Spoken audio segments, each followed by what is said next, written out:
Silêncio interno não é vazio, é estrutura. E quando você entende isso de verdade, não como conceito, mas como experiência que você consegue sentir no corpo, algo muda na forma como você existe no mundo. Algo muda na forma como você entra numa sala, na forma como você responde uma mensagem, na forma como você sai de uma conversa difícil. Algo muda que as pessoas ao seu redor percebem antes mesmo de você conseguir nomear. E esse algo é presença. É a presença de uma mulher que não precisa preencher o ar com palavras para se sentir segura, que não precisa se apressar para ser ouvida, que não precisa correr atrás da aprovação do outro, porque ela já tem uma casa dentro de si mesma, onde pode descansar antes de qualquer resposta. Mas eu sei que você não chegou até aqui porque já tem essa casa construída. Você chegou até aqui porque conhece muito bem o barulho de dentro, aquele ruído que não para, que fica em loop, repetindo cenários e respostas e preocupações e interpretações. Aquele barulho que faz você falar mais do que precisava, que faz você responder antes de ter terminado de ouvir, que faz você preencher silêncios que poderiam ter sido férteis com palavras que depois você não sabe bem por que disse. Aquele barulho que parece ser quem você é, mas que na verdade é só o que a ansiedade faz quando não encontra nenhuma estrutura interna onde se apoiar. E a ansiedade faz exatamente isso. Ela faz barulho, ela faz você falar, ela faz você se mover, ela faz você preencher, porque enquanto você está falando e preenchendo e explicando, você tem a sensação de que está fazendo algo, de que está no controle de alguma forma, de que enquanto as palavras estão saindo, você está gerenciando a situação e por um momento breve isso funciona, a ansiedade diminui um pouco, então volta, porque o que a fez aparecer ainda está lá e você precisa falar mais, preencher mais, explicar mais e o ciclo continua. Você já viveu isso? Eu sei que sim. Já sentiu aquele desconforto específico de um silêncio que dura mais do que você aguenta, de uma pausa numa conversa que parece grande demais e que alguma coisa em você precisa fechar imediatamente com uma palavra, qualquer palavra, uma piada, uma explicação, uma pergunta, qualquer coisa que dissolva aquele espaço antes que ele diga algo sobre você que você não quer que seja dito, antes que o outro interprete aquele silêncio de um jeito que te coloque em desvantagem, antes que você perca o fio de alguma coisa que nem sabe bem o que é, mas que parece essencial segurar. E eu quero que você perceba o que está acontecendo nesses momentos, porque é muito revelador. O que está acontecendo é que você está usando as palavras como controle. Não controle do outro, mas controle da situação, controle da incerteza, controle do que o silêncio poderia revelar.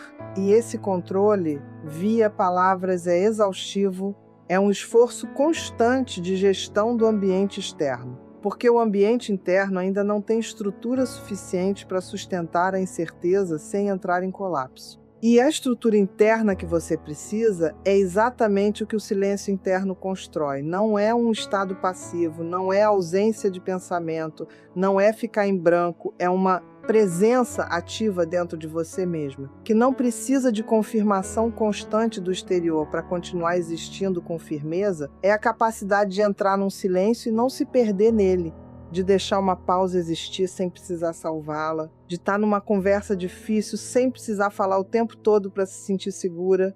E antes de continuar, eu preciso fazer uma distinção que é fundamental para que tudo que vou falar faça sentido da forma certa. Porque quando falo em silêncio interno, não estou falando em silêncio punitivo. E essa diferença precisa ser muito clara. Silêncio punitivo é quando você para de falar para punir o outro. Quando você se fecha para que ele sinta sua ausência como castigo. Quando você usa o não responder como uma ferramenta de poder numa relação.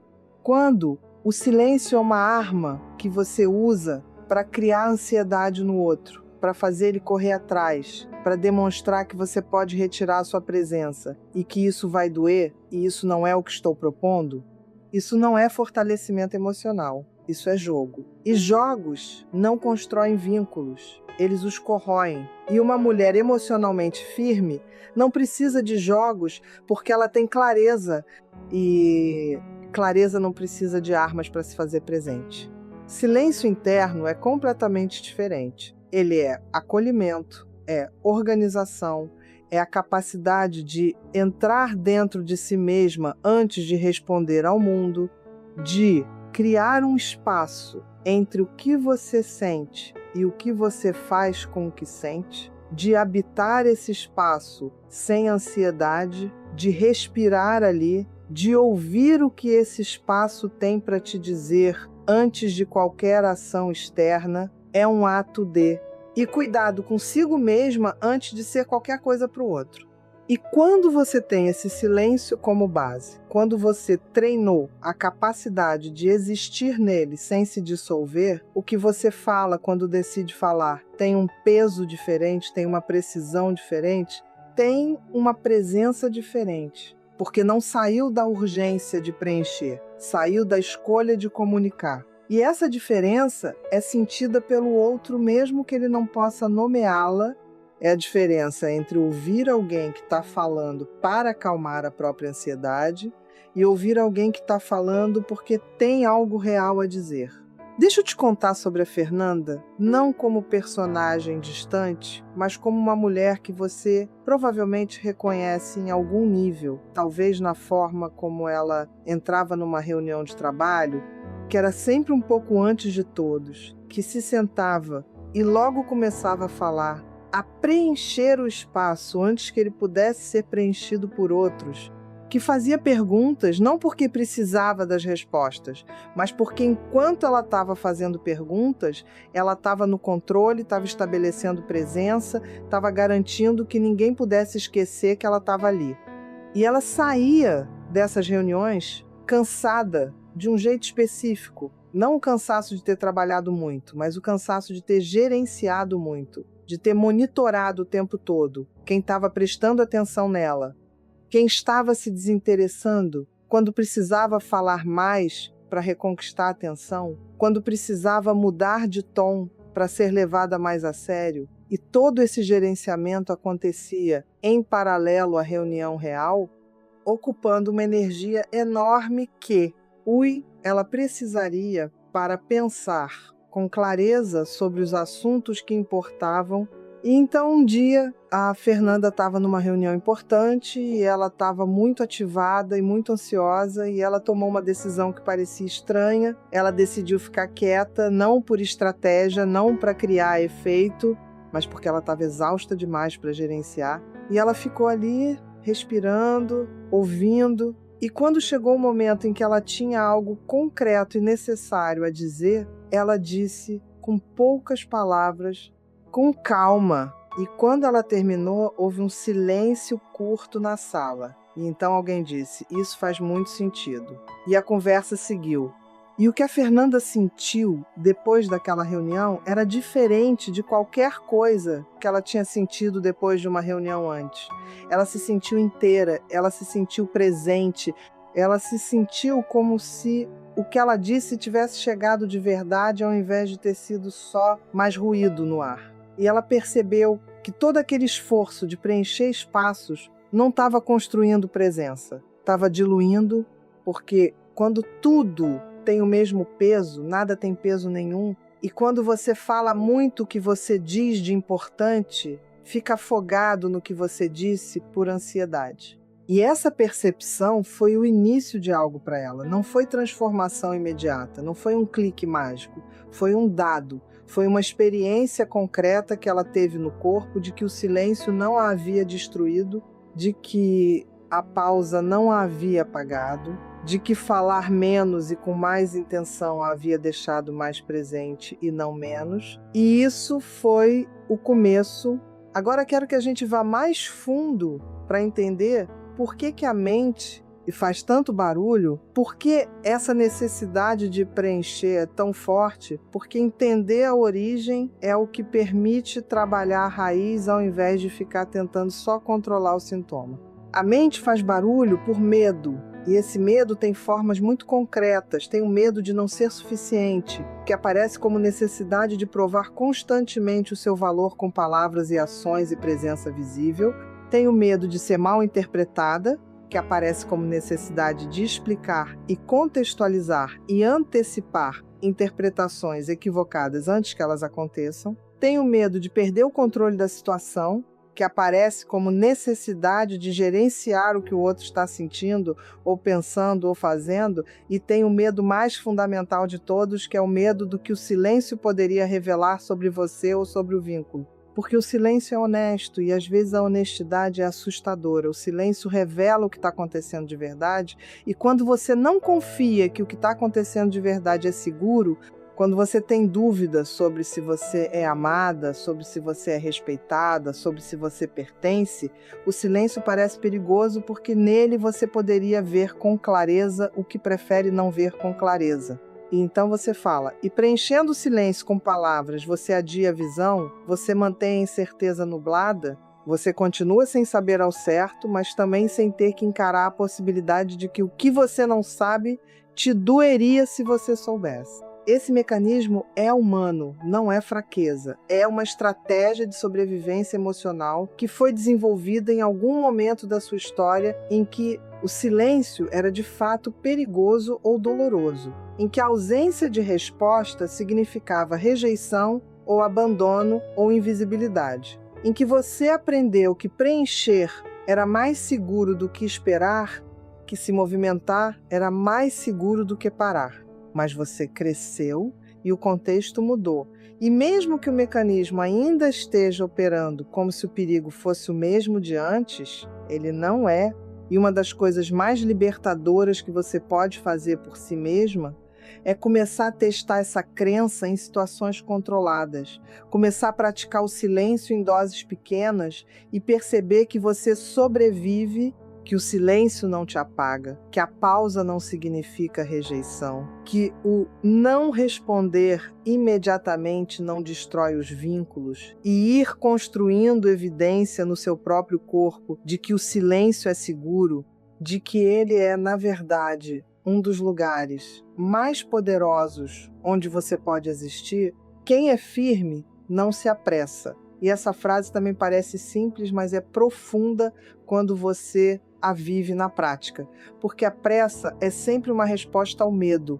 É o corpo dizendo, preciso resolver isso agora, antes que se torne um problema maior. E quando você está firme, quando você tem aquela estrutura interna que o silêncio constrói, a urgência diminui, porque você confia que tem capacidade de lidar com o que aparecer, que não precisa correr na frente dos problemas para sobreviver a eles, que pode esperar, que pode observar, que pode respirar e então agir.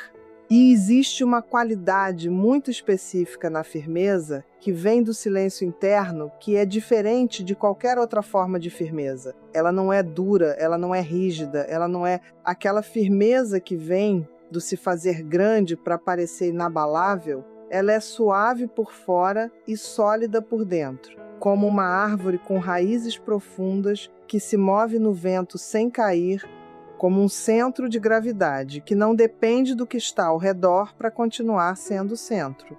E quando você tem esse centro, as conversas difíceis ficam diferentes, os conflitos ficam diferentes, as situações de pressão ficam diferentes, não porque ficaram mais fáceis, mas porque você está diferente dentro delas. Você não está mais tentando sobreviver a elas, está navegando por elas com a clareza de quem conhece o próprio norte. Pensa numa conversa de conflito, uma dessas conversas onde algo importante está sendo debatido e as emoções estão presentes e você sente o peso do que está em jogo, e imagina duas versões suas nessa conversa. A versão que está no modo barulho, que está respondendo cada coisa que o outro diz antes que ele termine de dizer, que está acumulando argumentos e contra-argumentos e exemplos e memórias antigas, que está com o coração acelerado e com a voz subindo e descendo sem você querer, que está sentindo que precisa ganhar essa conversa, porque perder significa alguma coisa muito maior do que só essa discussão específica. E agora imagina a versão que tem silêncio interno, que ouve o outro terminar antes de responder, que deixa as palavras dele pousarem antes de tomar qualquer decisão sobre o que vai dizer, que respira antes de falar, que fala pouco e específico, que quando sente o pulso acelerar para um momento e diz eu precisar de um segundo antes de continuar, que comunica o que precisa ser comunicado sem precisar vencer, que sai da conversa inteira mesmo que ela não tenha terminado do jeito que queria. Qual das duas versões te representa melhor nos momentos difíceis? E qual delas você gostaria de ser? E mais importante, qual das duas você confia que pode se tornar, porque a segunda versão não é uma versão especial ou inalcançável, é uma versão treinada, é uma versão que praticou silêncio interno até que ele virasse casa, e você pode construir essa casa também. A calma é uma forma de poder, e eu quero que você entenda isso no sentido mais concreto possível, porque poder não é volume, poder não é velocidade, poder não é quanto espaço você consegue ocupar com palavras.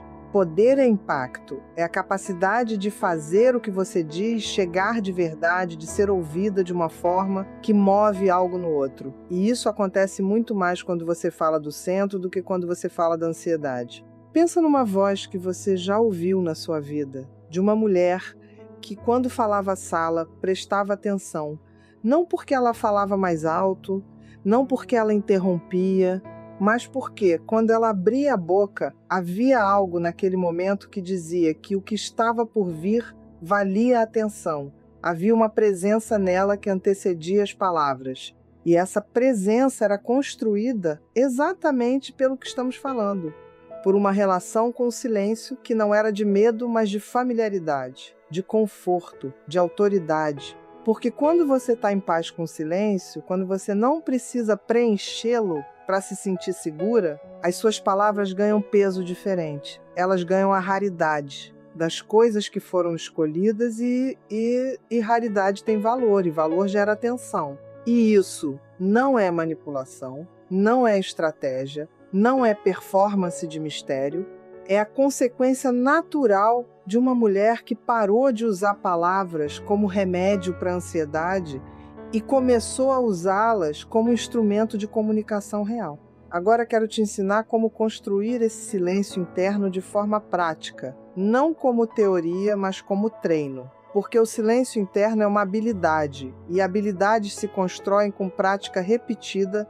E a primeira prática que quero te propor é um ritual diário, muito simples, que se parece com pouco, mas que muda muito com o tempo. O ritual é de 10 minutos por dia, 10 minutos sem estímulo nenhum, sem tela, sem música, sem conversa, sem podcast, sem qualquer coisa que chegue de fora. 10 minutos só você e o seu interior. E o que você faz nesses 10 minutos não é meditar no sentido técnico de esvaziar a mente, porque isso raramente funciona e gera mais frustração do que silêncio. O que você faz é simplesmente observar. Você se senta em algum lugar onde não vai ser interrompido e você observa o que está acontecendo dentro de você. Os pensamentos que chegam, as tensões no corpo, o ritmo da sua respiração, o peso nos ombros, o aperto no peito, se houver. E você não tenta mudar nada, não tenta resolver nada, não tenta chegar a lugar nenhum.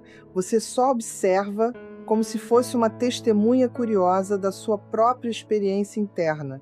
E depois desses 10 minutos, você faz uma coisa simples, mas muito reveladora. Você escreve 3 pensamentos que voltaram durante aquele silêncio. Os pensamentos que apareceram mais de uma vez, os que têm um peso específico, os que parecem estar esperando por uma janela de atenção para entrar. E você escreve sem julgar, sem analisar demais, só registra. E ao longo dos dias, você vai começar a perceber um padrão, vai perceber que os mesmos temas voltam, que há uma preocupação recorrente que aparece toda vez que o barulho externo para, que há uma crença ou um medo ou uma necessidade que está operando em segundo plano o tempo todo.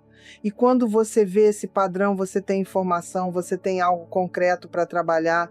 Você sai do modo de estar sendo gerenciada pelo ruído mental para o modo de estar observando o ruído mental. E essa diferença de perspectiva é enorme, porque quando você está dentro do ruído, você acredita que o ruído é a realidade. Quando você está observando o ruído, você percebe que o ruído é um padrão, e padrões podem ser entendidos e padrões podem mudar. E esses 10 minutos por dia, essa pausa diária do estímulo externo, são como exercício físico para a sua capacidade de silêncio interno.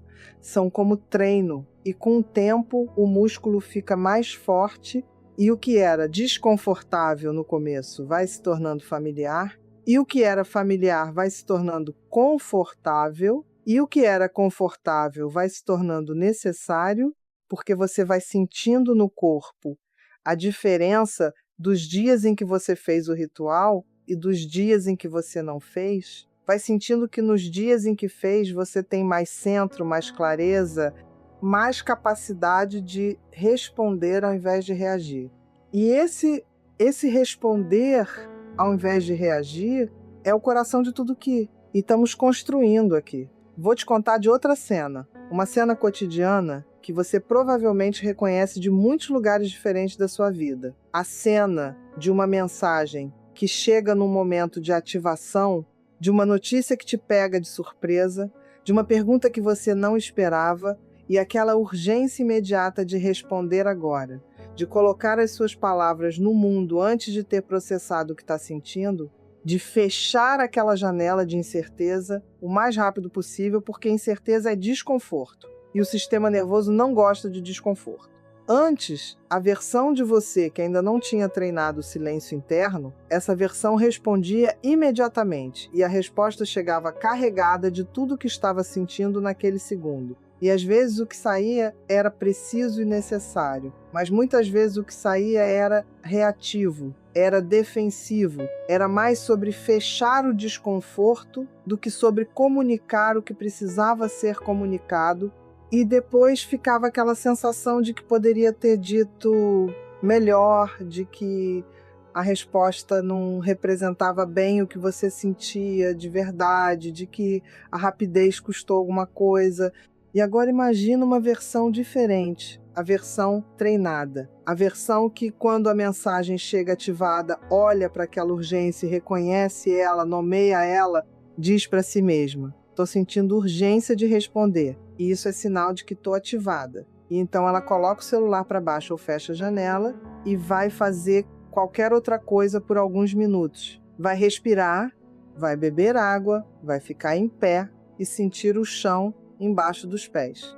Qualquer coisa que traga o corpo de volta a um estado mais regulado. E depois, quando o pico baixou, quando a urgência não está mais no comando, ela volta para aquela mensagem ou aquela situação e ela responde de um lugar diferente, de um lugar que tem acesso a mais de si mesma, e o que sai é diferente. É mais claro, é mais preciso, é mais ela. E o curioso é que o outro quase sempre nem percebe a diferença de tempo, mas percebe uma diferença na qualidade da resposta. Percebe algo na resposta que ressoa diferente, que tem mais substância, que parece ter vindo de um lugar mais inteiro, e a conversa que se desenvolve a partir disso tem uma qualidade diferente de qualquer conversa que teria acontecido se você tivesse respondido no pico. Existe uma cena que eu quero que você visualize com cuidado, porque ela captura algo essencial sobre como o silêncio interno aparece nos vínculos de uma forma concreta e poderosa. Imagina uma conversa com alguém próximo que ficou em silêncio, depois que você disse algo importante. E a versão de você com ruído mental nessa conversa, o que ela faz com aquele silêncio dele? Ela o preenche, ela começa a falar de novo, a explicar mais, a perguntar o que ele está pensando, a pedir confirmação de que ele entendeu, a se mover na direção dele, para fechar aquele espaço que parece grande demais para sustentar. E imagina agora a versão de você com silêncio interno nessa mesma cena. O que ela faz com aquele silêncio dele? Ela o sustenta, ela fica presente sem precisar dissolvê-lo, ela deixa que o que foi dito exista no ar, por um momento, ela respira, ela confia que o silêncio não é rejeição, que é processamento, que o outro está com o que você disse e que esse tempo que ele precisa é legítimo e não ameaçador. E ela espera. E o que acontece quando você sustenta o silêncio do outro ao invés de preenchê-lo é muito interessante. O outro sente que você tem presença suficiente para estar num momento desconfortável sem entrar em colapso. Ele sente que você não precisa da confirmação imediata dele para continuar firme. Ele sente que você está de pé e que o silêncio não te destabilizou. E isso cria nele uma qualidade diferente de respeito, não o respeito que vem do medo, mas o respeito que vem de perceber que está diante de uma mulher que sabe habitar o espaço entre as palavras sem precisar preenchê-lo imediatamente. E quando ele finalmente fala, quando aquele silêncio se encerra com as palavras dele têm mais peso porque tiveram tempo para se formar de verdade, ao invés de serem uma reação apressada ao seu preenchimento. E a conversa que acontece a partir daí tem uma profundidade diferente. Porque uma das coisas que o silêncio faz num vínculo, quando ambos conseguem habitá-lo com presença, é criar intimidade real. Não a intimidade barulhenta que vem de contar tudo e preencher todos os espaços, mas a intimidade de duas pessoas que conseguem estar juntas, sem precisar que as palavras façam tudo o trabalho, que confiam no espaço entre elas tanto quanto nas palavras que circulam por ele. E isso não significa que você vai parar de falar, não significa que os seus vínculos vão virar silenciosos ou distantes. Significa que as palavras que você traz vão ter mais peso porque vão ter sido escolhidas ao invés de despejadas. E que os momentos de silêncio vão ser férteis ao invés de ansiosos. Vou agora trazer uma prática mais concreta para as situações de conflito, porque é aí que o treino é mais testado, é aí que o impulso de falar muito e rápido é mais forte, porque em conflito a ameaça está muito presente. E o sistema nervoso quer defender, e a voz é uma das formas de defesa. Quando você está numa conversa difícil e sente a tensão subindo e o impulso de falar chegando, há um gesto muito simples que pode mudar o rumo de tudo, que é uma respiração consciente antes de abrir a boca, não uma respiração performática, não uma pausa dramática, mas uma respiração real, uma de 3 segundos que você usa para voltar para o seu corpo, para sentir os pés no chão, para perceber que você está aqui, que você está inteira, que você tem recursos para navegar isso. E depois dessa respiração, você faz uma escolha consciente sobre o que vai dizer. Não o que a ansiedade quer que você diga, não o que o medo quer que você diga, mas o que você, quando está centrada, sabe que precisa ser dito.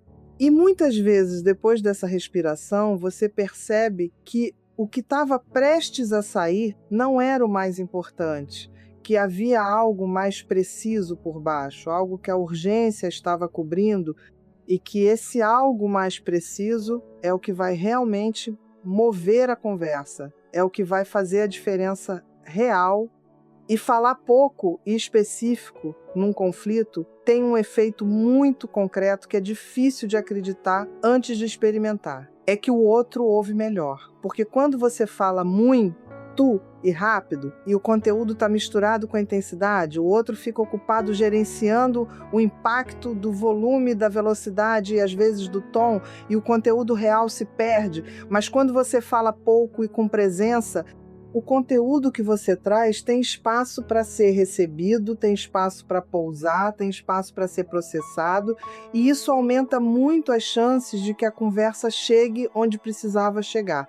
E sobre os limites em específico, sobre como dizer não e como comunicar o que você precisa sem precisar de um discurso longo que justifique cada vírgula da sua decisão, o silêncio interno te ajuda aqui de uma forma direta, porque quando você está centrada e firme, você não precisa de muitas palavras para estabelecer um limite. O limite tem peso na sua presença antes mesmo das palavras, e as palavras, quando chegam, são curtas e claras.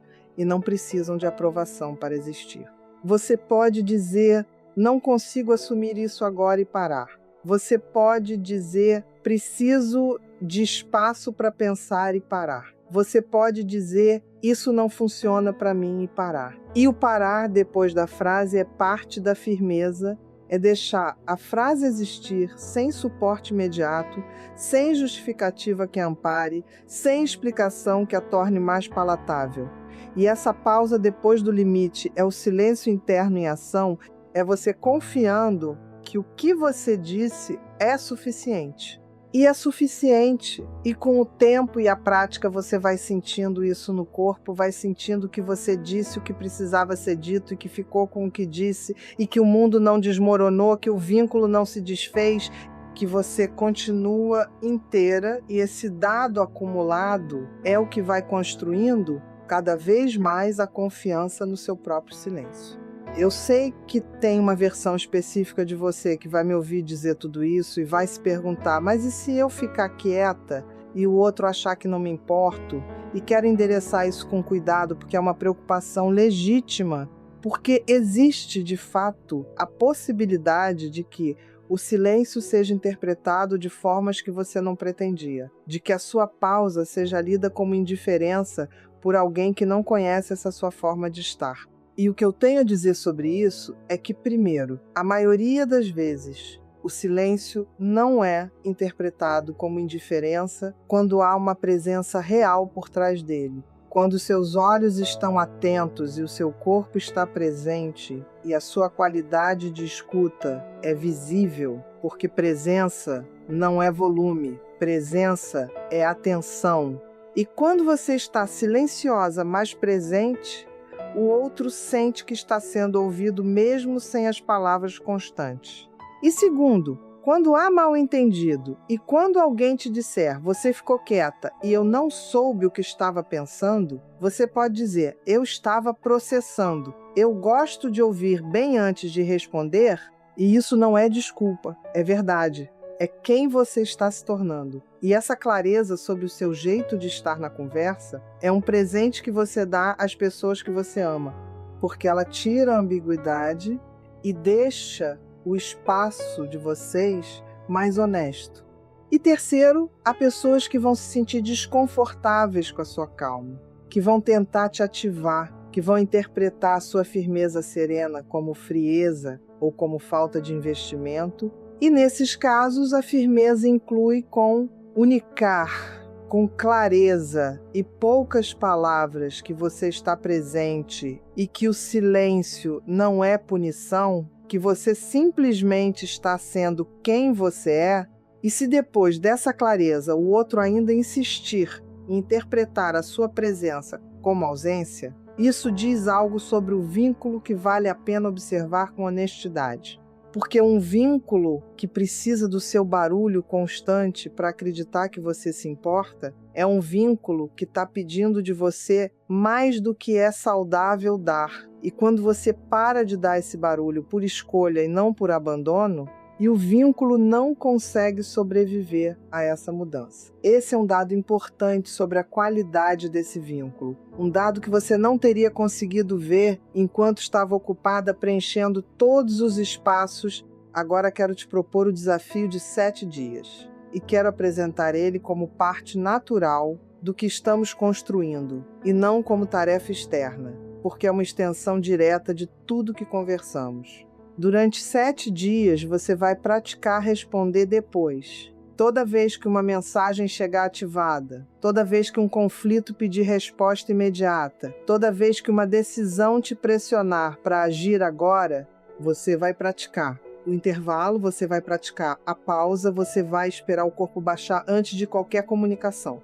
E o quanto você vai esperar vai depender da intensidade do que você está sentindo. Às vezes vai ser 2 minutos, às vezes vai ser 2 horas, às vezes vai ser dormir e ver de manhã, e você vai aprender a calibrar isso com a prática, vai aprender a reconhecer no seu próprio corpo quando você está regulada o suficiente para comunicar de um lugar mais inteiro. E nos momentos em que a urgência apertar, nos momentos em que o impulso de preencher for muito forte, eu quero que você tenha algumas frases internas para usar como ancoragem, não como mantras que você repete mecanicamente, mas como lembretes reais de quem você está escolhendo ser. A primeira é: eu posso esperar, e ela desfaz a urgência falsa que a ansiedade cria. Ela lembra que o tempo não é inimigo, que esperar não é perder,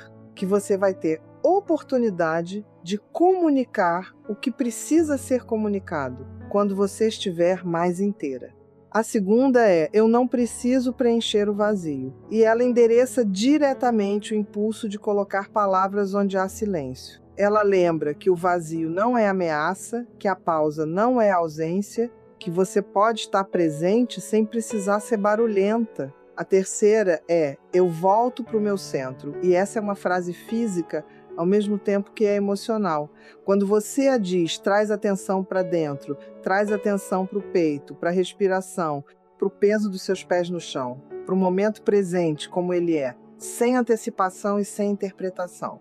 E a quarta frase é: eu posso respirar e escolher. E ela une o gesto físico da respiração com a agência da escolha. Ela lembra que entre o estímulo e a resposta há um espaço, e que esse espaço é onde a sua liberdade existe. Que você não é obrigada a fazer o que o impulso pede, que você pode respirar e então decidir com quem você quer ser nesse momento.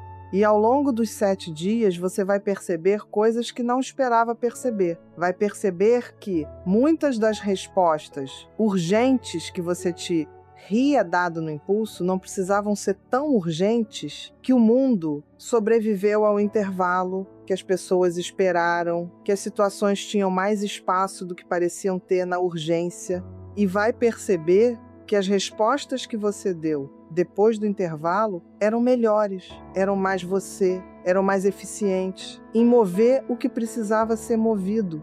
E vai perceber também algo sobre você mesma, que talvez seja a descoberta mais importante de todas, que você é capaz de sustentar o desconforto sem entrar em colapso, que você tem recursos internos que não sabia que tinha até parar de cobrir o desconforto com barulho, que há uma clareza dentro de você que estava sendo abafada pela urgência constante, e que quando você cria silêncio ela começa a aparecer. E essa clareza é a sua voz mais profunda. A voz que sabe o que você precisa, que conhece os seus valores, que tem sabedoria, que vai além do que a ansiedade grita. E quanto mais você pratica o silêncio interno, mais essa voz consegue ser ouvida. E quanto mais ela é ouvida, mais você consegue agir a partir dela, ao invés de agir a partir do ruído.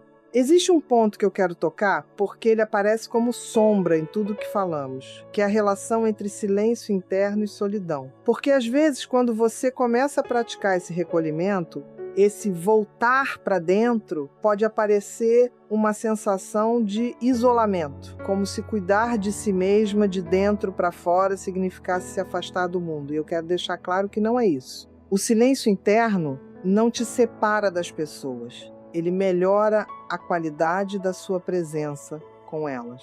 Porque quando você sai de si mesma recarregada, quando você chega às conversas já tendo passado por dentro, quando você tem o seu próprio eixo como base antes de qualquer interação, você tem muito mais para oferecer do que quando chega esgotada do ruído e precisando do outro para organizar o que você não conseguiu organizar dentro de si mesmo. E os seus vínculos percebem isso. Não de forma racional nem imediata, mas gradualmente, ao longo do tempo, eles percebem que você está diferente, que há algo mais sólido nessa presença, que quando você fala há mais peso, que quando você está em silêncio há mais calma do que antes havia ansiedade, e isso muda a qualidade de como eles se relacionam com você, não porque você se tornou inacessível, mas porque você se tornou mais confiável, não no sentido de previsível, mas no sentido de estável, de que há um chão embaixo de você que não treme a cada rajada de vento. E estabilidade é um dos maiores presentes que você pode trazer para os vínculos que você ama. Não a estabilidade de quem fingiu que está sempre bem, mas a estabilidade de quem treinou a capacidade de estar com o que sente, sem ser destruída por isso. A estabilidade de quem tem raízes suficientemente profundas para se mover sem cair. Quero falar de uma coisa específica sobre a dinâmica entre mulheres nos seus grupos, nas suas amizades, nos seus ambientes de trabalho, porque o silêncio interno tem um impacto particular nesses contextos que é menos falado, mas que é muito real.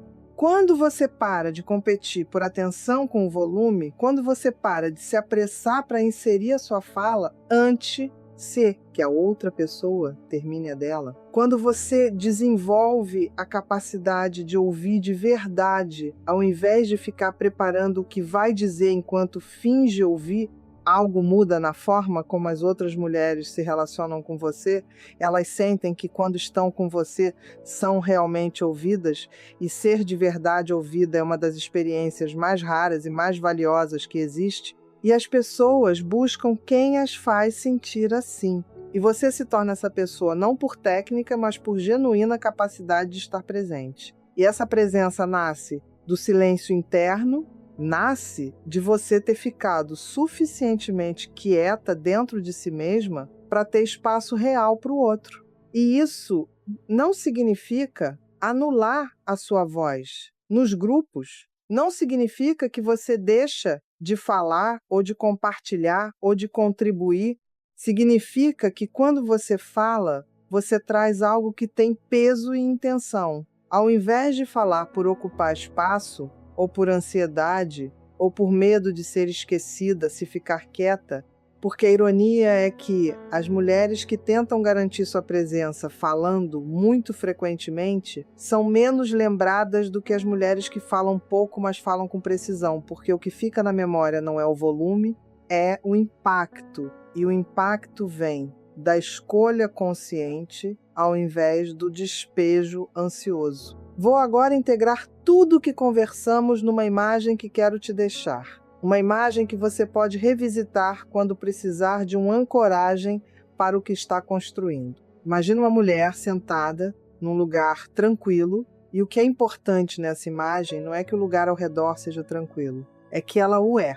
É que há em torno dela uma qualidade de presença que faz com que qualquer lugar onde ela está fique um pouco mais quieto, não porque ela é perfeita ou porque não sente nada, mas porque ela aprendeu a habitar o que sente sem ser carregada por isso, aprendeu a sentar com o desconforto sem precisar dissolvê-lo, com movimento ou palavras, aprendeu que ela é maior do que qualquer emoção que passa por ela e que por isso pode deixá-la passar sem ter que parar tudo para gerenciá-la. Essa mulher, quando fala, é ouvida não porque eleva a voz, mas porque quando ela fala, há algo que vale a pena ouvir. E o outro sente isso antes das palavras chegarem. Sente na qualidade da pausa, antes da fala. Sente no ritmo com que ela se move dentro da conversa. Sente no fato de que ela não está correndo. Essa mulher, quando está num conflito, não precisa vencer. Ela precisa ser honesta. E honestidade com presença é muito mais poderosa do que vencer com volume. Essa mulher, quando está sós consigo mesma, não foge de si mesma com estímulos constantes, porque aprendeu que estar consigo não é estar num vazio assustador, mas estar numa casa que ela foi construindo com cada momento de silêncio. Escolhido. E essa casa é segura, é acolhedora, é o lugar onde ela mais descansa e de onde ela mais se fortalece. E você pode ser essa mulher não como versão perfeita ou final de si mesma, mas como direção, como intenção, como norte que guia suas escolhas diárias de quando fala e quando espera, de quando preenche e quando deixa o espaço existir, de quando responde imediatamente e quando respira primeiro. E cada vez que você escolhe o silêncio, antes da resposta, cada vez que você sustenta o desconforto da pausa sem preenchê-la com ansiedade, cada vez que você sai de uma conversa sentindo que disse o que precisava dizer, ao invés de tudo que a urgência pediu, você está construindo essa mulher. tijolo por tijolo, respiração por respiração, escolha por escolha. Se o que conversamos aqui tocou em algo que você reconhece, se você se viu em algum momento nessa conversa, se há em você uma parte que sabe que quer essa calma, essa presença,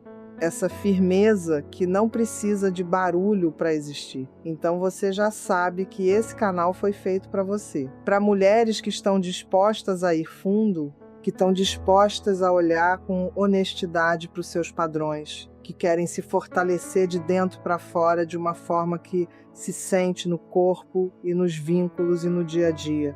Se inscreva nesse canal, porque toda semana tem um conteúdo novo, pensado com cuidado e com intenção real de te acompanhar nesse caminho. Não com promessas fáceis, não com respostas simples para perguntas complexas, mas com a profundidade e a honestidade que você merece. E antes de encerrar, deixa eu te deixar uma frase que espero que fique com você, que você possa trazer nos momentos em que o ruído estiver alto e o silêncio parecer impossível, nos momentos em que a urgência estiver pedindo que você fale antes de pensar, que você responda antes de sentir, que você preencha antes de respirar.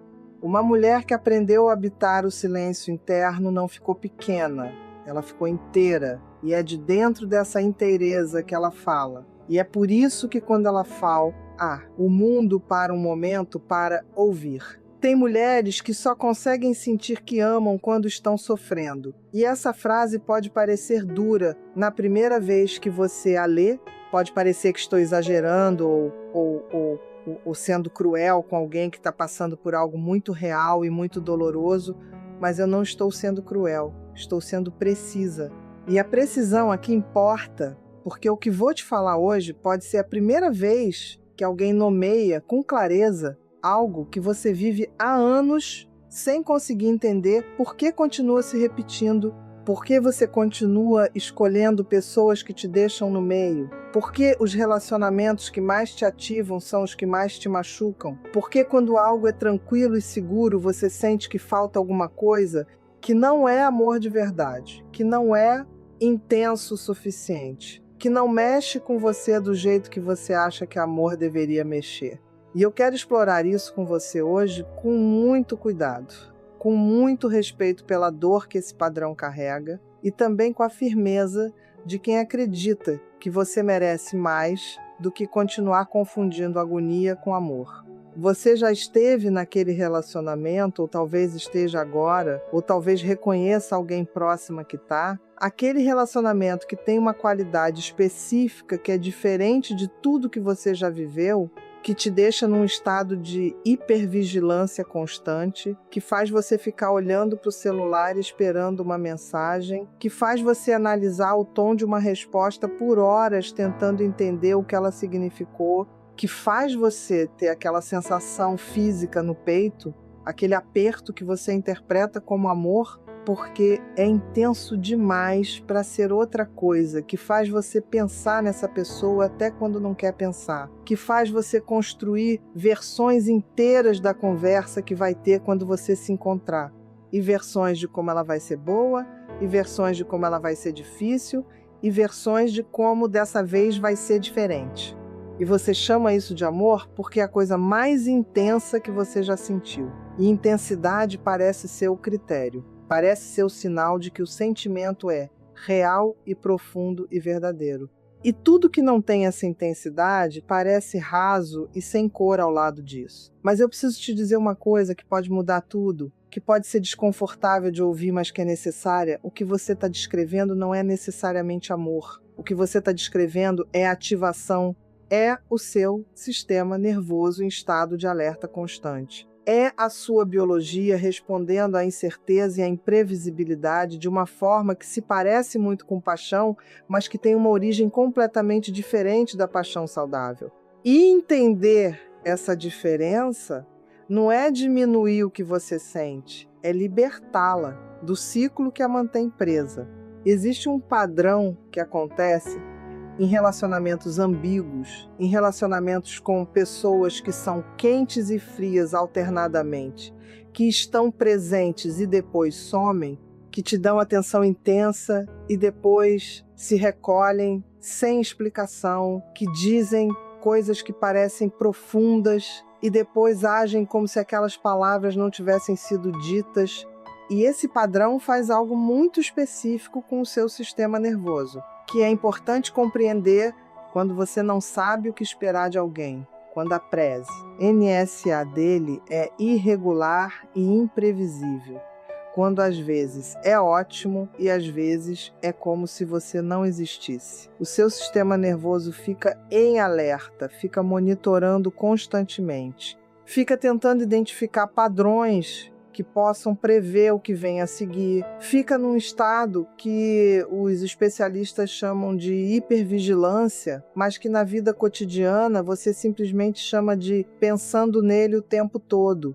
E nesse estado de alerta, o seu cérebro libera substâncias que são muito semelhantes às que estão envolvidas no vício. A dopamina especificamente, que aparece em picos quando ele te dá atenção depois de um período de ausência, e esses picos de dopamina depois de períodos de incerteza são muito mais intensos do que a dopamina que aparece numa relação estável e previsível, assim como uma roleta que às vezes paga é muito mais viciante do que uma que sempre paga, porque é a imprevisibilidade da recompensa que cria o vício, não a recompensa em si.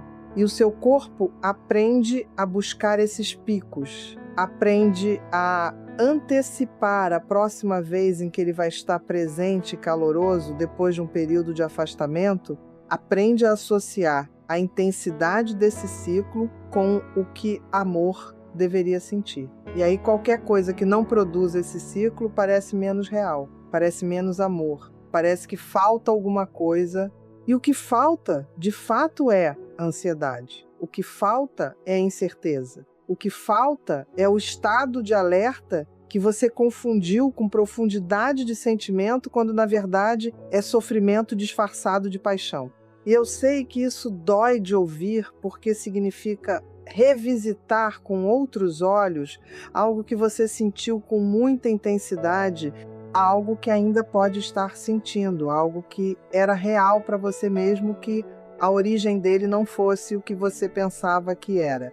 E eu não estou dizendo que o que você sentiu não foi real, estou dizendo que o que você sentiu pode ter tido uma origem diferente da que você acreditava. E que quando você entende essa origem, você começa a ter acesso a uma liberdade que não tinha antes. A liberdade de sair do ciclo. Deixa eu te contar sobre a Clara. E a Clara é uma mulher que você vai reconhecer porque ela existe em muitas formas, em muitas vidas. E talvez em partes da sua. A Clara tinha um histórico de relacionamentos que tinham todos uma qualidade parecida, todos intensos no começo, todos com aquela química inegável que ela descrevia como nunca tinha sentido assim por ninguém, todos com alguém que tinha algo de inacessível, de difícil de segurar, de que nunca estava completamente ali da forma que ela precisava, e todos terminavam da mesma forma, com ela no centro de uma dor enorme, tentando entender o que havia feito de errado para ele partir, ou para ele se fechar, ou para o amor ir embora. E no intervalo entre esses relacionamentos, a Clara conhecia homens diferentes, homens que eram atenciosos e presentes e consistentes, homens que respondiam às mensagens, que apareciam quando diziam que iam aparecer, que tinham interesse genuíno, e demonstravam isso de formas concretas e estáveis. E a Clara saía com eles algumas vezes e sentia que eram legais, mas que faltava alguma coisa, que não tinha aquela faísca, que eram bons demais de um jeito que soava como chato, que eram seguros de um jeito que soava como sem graça. E ela ia embora em busca daquela intensidade que conhecia tão bem. E a Clara não era ingênua, ela era inteligente e reflexiva, e tinha consciência de que havia um padrão. Ela sabia que repetia, mas sabia de uma forma intelectual que não chegava no lugar onde o padrão vivia de verdade, que era no corpo, nas sensações físicas, na forma como o sistema nervoso dela tinha sido calibrado para associar ansiedade com amor e segurança, com ausência de amor, E essa calibração foi feita muito antes dos relacionamentos adultos. Foi feita na infância, num ambiente onde o amor que ela recebia era também imprevisível e conditional e intermitente, onde ela aprendeu que precisava merecer atenção, que precisava trabalhar por ela, que quando estava presente de verdade era porque ela tinha feito algo certo, e que quando não estava era porque havia algo errado com ela ou com o que ela tinha feito. E essa calibração antiga estava rodando em silêncio em cada escolha que ela fazia nos relacionamentos adultos, estava dizendo para ela que o amor que mexe com você é o amor que te deixa insegura, que o amor real exige esforço e luta e incerteza, que quando é fácil não é real. Esse padrão tem um nome simples, que é dependência emocional. Mas eu prefiro explicar o que ele é em linguagem de vida, ao invés de linguagem de diagnóstico, porque dependência emocional não é fraqueza de caráter e não é burrice e não é falta de amor próprio, da forma que essa expressão costuma ser usada como acusação. Dependência emocional é uma resposta adaptativa a um ambiente original, que ensinou que amor e doer são inseparáveis. É o resultado de uma criança que aprendeu a associar o momento em que a atenção do cuidador voltava após um período de afastamento com a sensação mais intensa de amor que ela conhecia e que cresceu buscando essa combinação específica, porque era a única que o seu sistema nervoso reconhecia como amor de verdade. E isso não é culpa sua, não foi uma escolha que você fez conscientemente. Foi uma aprendizagem que aconteceu antes que você tivesse vocabulário para entender o que estava acontecendo, antes que você pudesse questionar, antes que você pudesse escolher diferente, mas agora você tem vocabulário. Agora você pode entender, agora você pode questionar, agora você pode fazer diferente. E é isso que estamos construindo aqui juntas. Porque a boa notícia, e há uma boa notícia muito real aqui, é que o sistema nervoso pode ser reaprendido, que a associação entre ansiedade e amor pode ser desfeita, que você pode aprender a reconhecer, a valorizar a qualidade de presença numa relação, ao invés de interpretar a ausência de drama como ausência de profundidade, que você pode calibrar o seu sistema para buscar o que é saudável ao invés do que é familiar. Mas esse recalibramento exige primeiro que você entenda o que está buscando quando busca aquela intensidade. E o que você está buscando não é sofrimento. Nenhuma pessoa busca sofrimento por si mesmo. O que você está buscando é sentir que importa, que é vista, que é escolhida, que o amor é real e profundo e significativo. E a ansiedade que vem da incerteza foi treinada para parecer a prova de que tudo isso está em jogo. De que importa tanto que dói. E importar tanto que dói é uma crença que precisa ser gentilmente desmontada. Porque amor que é saudável também importa muito, também é profundo, também é real. Mas ele não precisa doer para provar que existe. Ele não precisa de incerteza constante para demonstrar que tem valor. Ele pode ser estável e ainda ser apaixonante. Pode ser previsível em sua presença e ainda ter surpresa. Pode ser seguro e ainda ter profundidade. E eu sei que enquanto eu falo isso, algo em você pode estar resistindo, pode estar dizendo, mas eu já tentei isso, já tive com alguém seguro e foi sem graça. E eu quero te perguntar uma coisa com cuidado. A pessoa era, de fato, sem graça. Ou seu sistema nervoso não conseguia reconhecer aquela qualidade de presença como amor, porque não tinha a assinatura de ansiedade que ele aprendeu a associar com amor de verdade. Porque há uma diferença muito real entre uma pessoa que é, de fato, sem profundidade e sem vida interior e uma pessoa que é estável e presente e que o seu sistema nervoso interpreta como sem graça porque não está produzindo os picos de dopamina que você aprendeu a associar com amor. E distinguir essas duas coisas é parte do trabalho que você vai fazer à medida que recalibra. E esse trabalho não é simples porque envolve aprender a sentir de formas novas, envolve tolerar o desconforto de uma nova forma de amar, que inicialmente parece menos intensa e que com o tempo vai se revelando como a forma mais rica de estar num vínculo que você já experimentou. Vou te contar uma coisa sobre a Clara que aconteceu 2 anos depois de El. A ter começado a entender esse padrão, não porque a história termina perfeitamente, mas porque ela termina honestamente.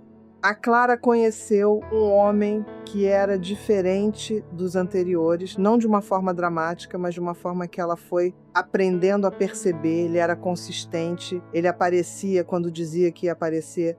Ele perguntava como ela estava e ouvia de verdade a resposta. Ele não desaparecia por dias para reaparecer como se nada tivesse acontecido. Ele estava lá de uma forma que a Clara no começo achou monótona.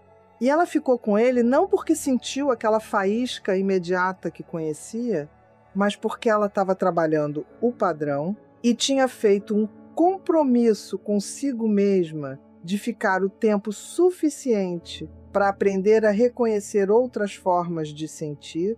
E o que ela foi descobrindo ao longo das semanas e dos meses era que havia uma qualidade naquilo que estava construindo com ele, que era diferente de tudo que tinha vivido antes. Havia uma leveza, havia uma capacidade de ser ela mesma, sem monitorar constantemente o que ele estava pensando ou sentindo sobre ela. Havia um descanso.